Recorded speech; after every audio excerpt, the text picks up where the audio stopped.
APU.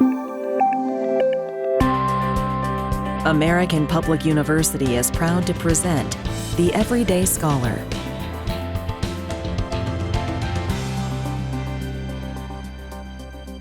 Hello, my name is Dr. Bjorn Mercer, and today we're talking to Dr. Christina Kilby, Assistant Professor of Religion at James Madison University. And today our conversation is about Buddhism, refugees, and war.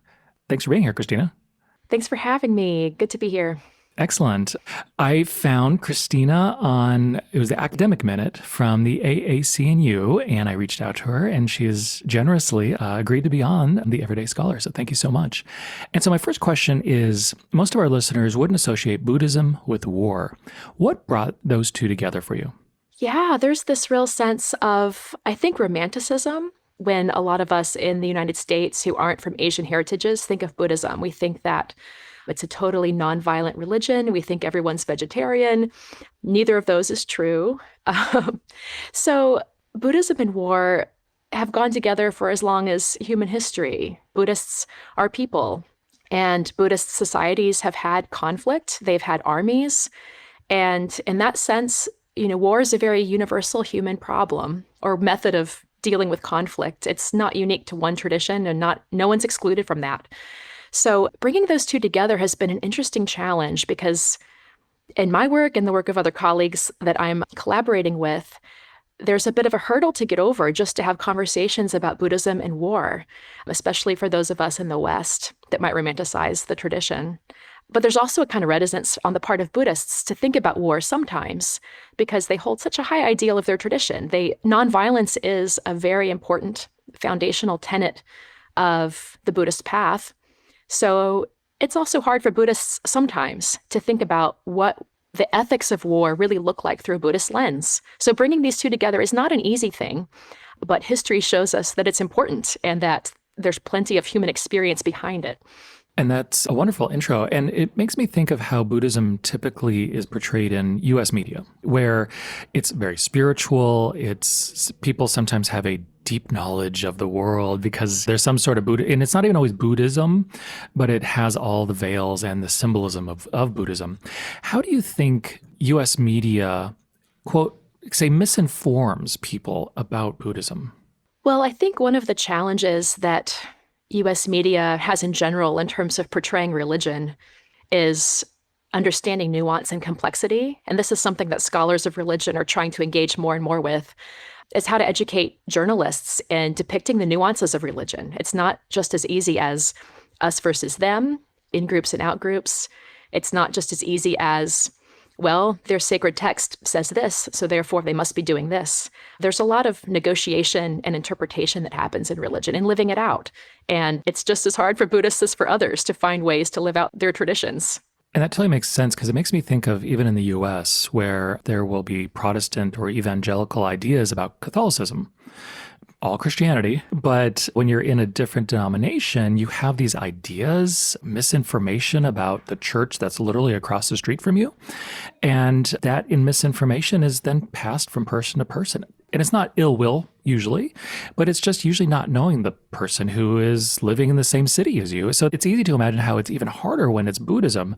And I think when I looked at a stat recently, like 0.7% of U.S. citizens are Buddhists, something so small that it's very, very underrepresented in the U.S. versus it's about 7% of the world population. Again, not a huge percentage of the world population, but here in the U.S., it's very, very small. So when it comes to war and Buddhism, how does that affect today?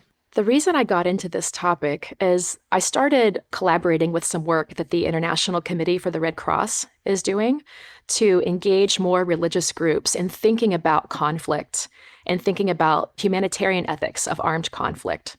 And the Red Cross has been a real visionary leader, I think, in this area of recognizing that conflict happens. We have a lot of active conflicts going on in the world right now, and religious people have a lot of influence in how those conflicts play out and how they can be resolved. And religious values and religious identities are very powerful forces in fueling or helping to resolve conflict as well. So it became apparent that Buddhism really matters for world peace. And it's not just about sitting on a meditation cushion, but it's about engaging the messiness of the battlefield and thinking about how, in Buddhist societies especially, how Buddhism can inform the way governments and civilians and military personnel think about their duties as human beings during times of conflict. Definitely what you said, that there's so many conflicts. There's so many conflicts, unfortunately, that are going on right now. And I always think that's one of the great privileges of living in the U.S. is that we haven't had an armed conflict here since, well, the Civil War. That continent has been relatively, I'll say relatively safe for countless generations of Americans. And so we don't really know what it's like to live in an area that's actually has strife. And I'm glad you brought up the International Committee for the Red Cross. And I know during the variety of different conflicts in the Middle East, I believe it's the Red Crescent. There's so many wonderful organizations that try to do so many good things. But then human nature, unfortunately, I'll say, leans towards war. And so is international humanitarian law really international, or is it a set of Western standards that are, say, imposed on everyone else? Well, maybe I can go back and address one thing you mentioned a moment ago about how the United States has been relatively very fortunate not to have conflict on our own soil for quite a long time. But I was thinking, too, about 120,000 some Japanese Americans were interned during World War II, and many of them were Buddhist, most of them. So actually, Buddhism has had a role in how people have negotiated the experience of war and of internment here on our own soil as well. So it's actually, in some ways, it's not as far from home for the United States as we might imagine. And of course, after the war in Vietnam, we had more than 1 million refugees fled from Southeast Asia, and many of those came to our shores here. And so the fabric of our very democracy and our cultural landscape in the United States has actually been very influenced by Buddhists who've experienced conflict and who've witnessed this firsthand and really brought their value systems to this most difficult of human experiences. In terms of international humanitarian law, which we abbreviate commonly as IHL, even though the codification and development and recognition of these principles was carried out by Western European actors beginning in the 19th century, one thing I really admire about this set of international law is that it really is so universal. When we dig deep into the world's most ancient religious traditions, when we dig into cultural history and indigenous thought, we find elements of these principles articulated very beautifully in many different cultural contexts, hundreds and thousands of years before a bunch of white people got together and made some rules on paper. And so part of the challenge today is to self-reflectively, I think, for the West, but critique our own understanding of international humanitarian law and learn something from the rest of the world that has been valuing humanitarianism for a very long time and doing more, actually, to promote humanitarianism than Western international bodies have done because of their longevity and their reach. And absolutely wonderful statements. And it makes me think of like Western culture. A lot of great history. Then there's a lot of very murky history with colonialism and Western cultures saying, hey, isn't this great? And a lot of countries and cultures accepting ideas and concepts from Western cultures, then being like, no, it's not. And it's part of the development of the world. And I guess you can say Western cultures where colonialism, probably 120 years ago, people are like, yeah, it's fine, whatever. But you reflect now, and it's really just imposing one culture on another. And so I think a lot of people have, I don't want to use the word matured because that implies that people were not mature in the past, but we've opened our eyes and we've realized that the world is very international. It's very multicultural. It's very everything. Everybody has a culture that is unique and precious. And so which areas of the world, so for our listeners, have more Buddhists than not, if that makes sense? So just like I said previously, the US has very few Buddhists. Europe has very few Buddhists. Is it mainly in Southeast Asia? Is it mainly in Japan, which is Shinto, but also Buddhist? Yes, there are really large Buddhist populations in all the Southeast Asian countries, also in China. Now, depending on how people identify religiously, sometimes there are overlapping religious identities in East Asia, in Japan and in China and Korea. So there are a lot of Buddhists, obviously, in Mongolia, across the kind of Himalayas and the Tibetan diaspora. So those are where the world's kind of largest Buddhist communities are. And that's where a lot of my work is focusing now because of the huge influence that Buddhism has on society there and how people think through conflict and otherness and what the responsibilities are during the most difficult of times. But again, Buddhism is actually spreading and growing in many places. We have large Buddhist communities now in South America. So it's truly a global religion now. It truly is. But Buddhism doesn't have the drive for evangelism, does it? Like Christianity or Islam. It actually does. Propagating the religion is embedded in the tradition itself. The idea is that the Buddhist teachings can cross any border, that they are meant for all people, that they should be shared because they benefit others. My take on it is that Buddhists are a little more patient about it because you have many, many lifetimes to come to an understanding of the Buddhist truths. So I find that Buddhists, and it depends on the group, it depends on the tradition, the lineage or sect, but in general, Buddhists are a little more laid back about evangelism because they have a long view. Whereas for those religions that have one lifetime to get you, it takes a little more speed. And that totally makes sense. Obviously, in Christianity and Islam, there's one life. Everything you do in this life leads towards the afterlife. And with Buddhism and Hinduism, there is that circle of rebirth that plays into it. Yeah, I can see how their long game is much longer than one lifetime. That worldview is actually really helpful, I think, in terms of instilling humanitarian ethics on the battlefield, too. Because the teaching in Buddhism is that even the person you're fighting against, like your enemy across the lines from you, could have been your mother or your brother in a past life. Or in one of your past lives, you could have been the one that was doing all the things you're angry about your enemy doing today. There's a real sense of universalism in human experience, that we have all been the perpetrators, we've all been the victims, we've played every role. And so your enemy is not an absolute. Your enemy happens to be in that role at this moment in time under these conditions, but things are always changing. So that sense of longevity can help in terms of some of the basic tenets of IHL, which are taking care of prisoners of war, not targeting civilians, making sure that precaution is taken in attack so that the collateral damage is not out of proportion to the military advantage you're seeking to gain. All these kinds of modes of thoughtfulness and restraint and responsibility can be supported by this Buddhist worldview that we're all connected and we've all been in each other's shoes before. Very, very well said. And today we're speaking with Dr. Christina Kilby, and we'll be right back after a short break. At American Public University, we believe quality education must be more affordable. That's why, as a leader in online higher education, we focus on minimizing costs and maximizing return on learner investment. And we believe higher education must be more accessible. So our online programs start every month. American Public University, within reach, without limits. Learn more at americanpublicu.com. And we're back with Dr. Christina Kilby. And I really like what you said about understanding your enemy. When you look at religious conflicts, and I'm completely generalizing, so I apologize, if an army or a side has an overly religious perspective, they might view the other side as an other or not being with their God. And so, it doesn't really matter if you kill them because they are, quote, evil.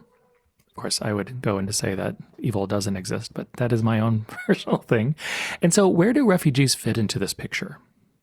Well, I would say one of the foundations of Buddhism is this thing called mindfulness, which is practice of being aware of reality, of what's really going on. And that's harder than it sounds. And through the lens of mindfulness, we can see that refugee flows are a reality. They happen. We can wish them away. We can find them inconvenient, depending on where we position ourselves. But the reality is humans are on the move a lot today. At the end of 2020, I think the UN's numbers were more than 82 million people are currently displaced. And that's the reality we're in. And so from a Buddhist perspective, not being in denial about that reality, but thinking proactively about how to respond in a way that causes the least amount of suffering and that is wise in terms of the long view, that's the goal. And conflict continues to be one of the largest drivers of displacement. So really matters in times of war that governments and militaries strive to prevent displacement when they can and take responsibility for protecting the displaced when that does happen. Not closing our eyes, in other words. And I really like that. And it makes me think of the refugee crisis on the U.S. southern border. It's interesting when you hear commentary about that, and this politician saying this and this politician saying that. And these politicians, not all of them, but some of them are from like northern states. And as one who lives in Arizona and has lived in, I lived in Texas for a very long time. I lived right on the border.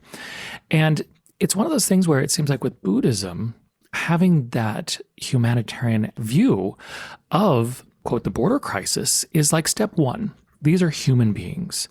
And especially when you then throw into the fact that in Honduras and in El Salvador and Nicaragua, the U.S. has some pretty murky colonial past, just to use the term colonialism. But we've interjected ourselves into those countries for many, many decades.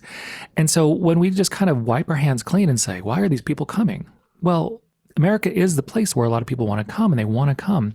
And then yet at the same time, people are like, no, it has to be a solid border and we can't help people. Obviously, it's very complex, but how can Buddhist teachings help the U.S. with, quote, our own border crisis? One of the key teachings and virtues of Buddhism that I think about a lot in terms of the border crisis, and border crises are happening in Asia as well, not just in our experience here in the United States, is this principle of equanimity. And it can mean different things, but in practice, it's the idea of non-discrimination, of viewing all human beings as equal in their basic dignity and their basic desire for happiness and life and to avoid suffering. But I extend that also to the difference between individuals and states. Obviously, I'm really concerned about the humanitarian implications of these situations in the US and Asia. But states, governments also have their own interests. They also have their own responsibilities. They have to govern. They're charged with the safety, security, and also sometimes cultural integrity over which they hold sovereignty. So for me, I think about, in terms of equanimity, trying to extend this desire to reduce suffering. Think about extending it not only to the individuals who are suffering most visibly at the borders, but also thinking about the patrol agents who have a really difficult job. How can we minimize their suffering? How can we create systems that are just and efficient in ways that reduce the suffering they experience? And also, if you want to think of the government of the United States as an agent as well, reducing suffering for the government. There are some strategies that are wiser than others. Looking at information, looking at what are the real economic effects, for example, of international migration, and what effects can the United States really benefit from and embrace? So looking at information, trying to take fear and hatred out of the discourse as much as possible, because those tend to lead to more suffering and also misinformation.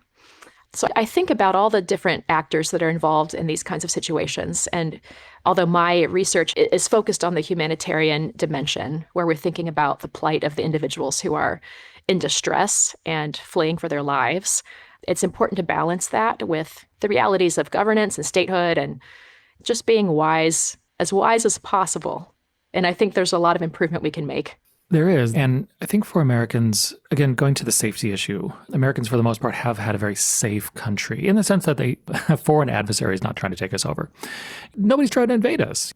When I think of refugees, two main areas in the world come up. And to me, it's just about trying to have that understanding. And it's in Israel with Palestine, where for decades, and I'm not even talking about like recent, but decades, Palestinians were pushed out of where they lived, and they've been in Jordan.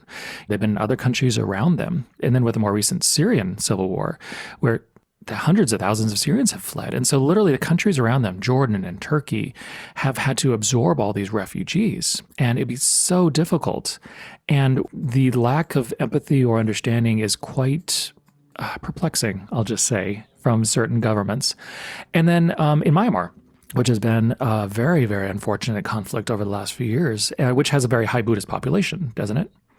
And so the conflict in Myanmar, which, of course, for many years, that was a military dictatorship. So it was ruled very strictly. And then more recently, it's kind of democratic, but not really anymore. So it's interesting to see how these conflicts can just explode. And I'm assuming pent-up anger comes out on the street. And then I'm assuming then the religious element complicates that. Is that a too simplistic view to describe it? Well, one thing that some researchers have noticed more lately is that conflicts They call it religious cleavage. So a conflict can erupt based on complicated geopolitical factors about resources or about territory. But then often once a conflict erupts, then it becomes common for religious dividing lines to emerge as kind of a safe and easy way for people to know where they are safe or where they belong and to create the other.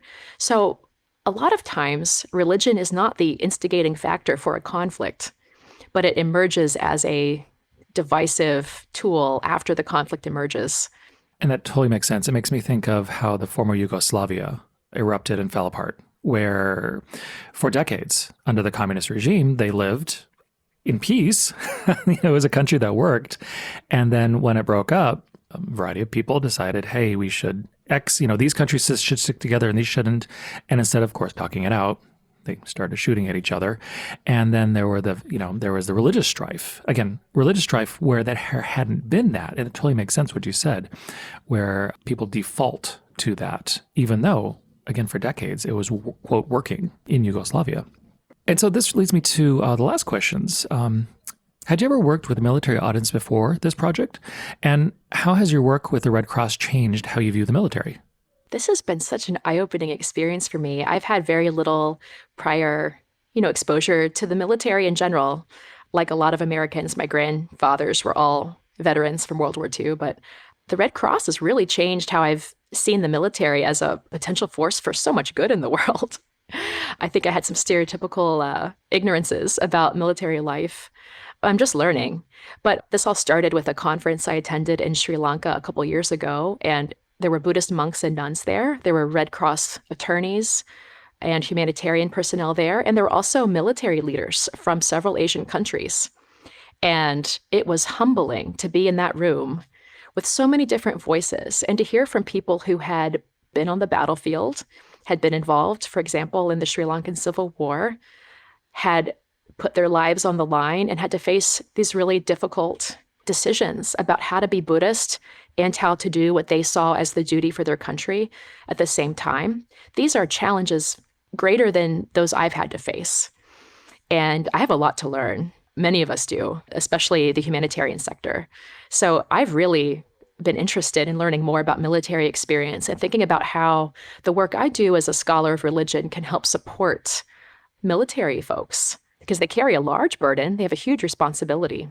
It's true. I watched my own father. He was 24 years Army. And so being around that military and seeing that firsthand was very eye-opening. And one of the things that's wonderful about the military is that people serve typically with great reverence and a desire to really help their community and their country. And that's where the military, no matter what country, I'm not speaking about just U.S., every military in the world, every person who joins the military typically has that desire, which is absolutely wonderful.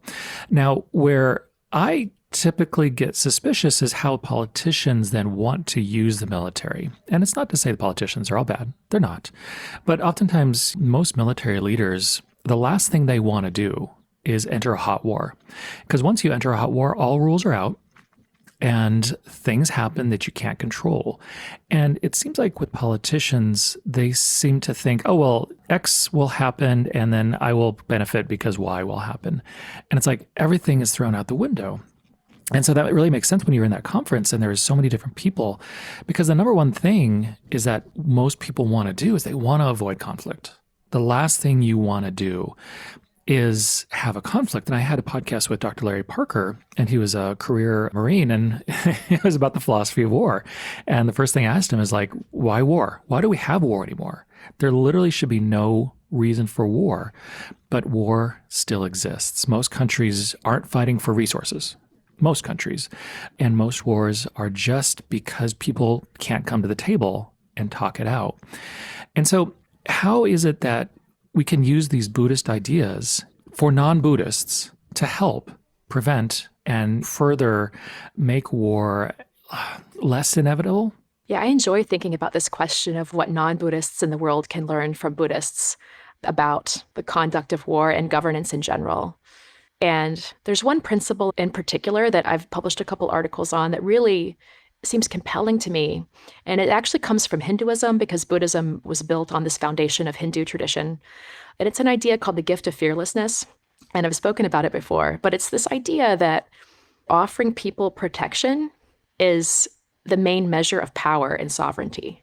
So if you're going to rule a country, you must show that you are able to offer fearlessness, which means security for your life. You're not in fear of mortal danger. So that basic security is what governments are charged with providing. And so in situations of armed conflict, if you think you're good enough to take up weapons and fight for power, you also need to be capable of protecting civilians and protecting your enemies whom you capture, and showing that you have that moral stamina to be a leader. That's a model that's beautiful to me, because I think in the West, we have this tradition of Machiavellian politics. That's who we read in our history classes, ruling by fear. Fear is more important than love. But here's a really interesting model from India about power as fearlessness, being able to offer people security. It's one of those things where our education oftentimes is so random and scattered.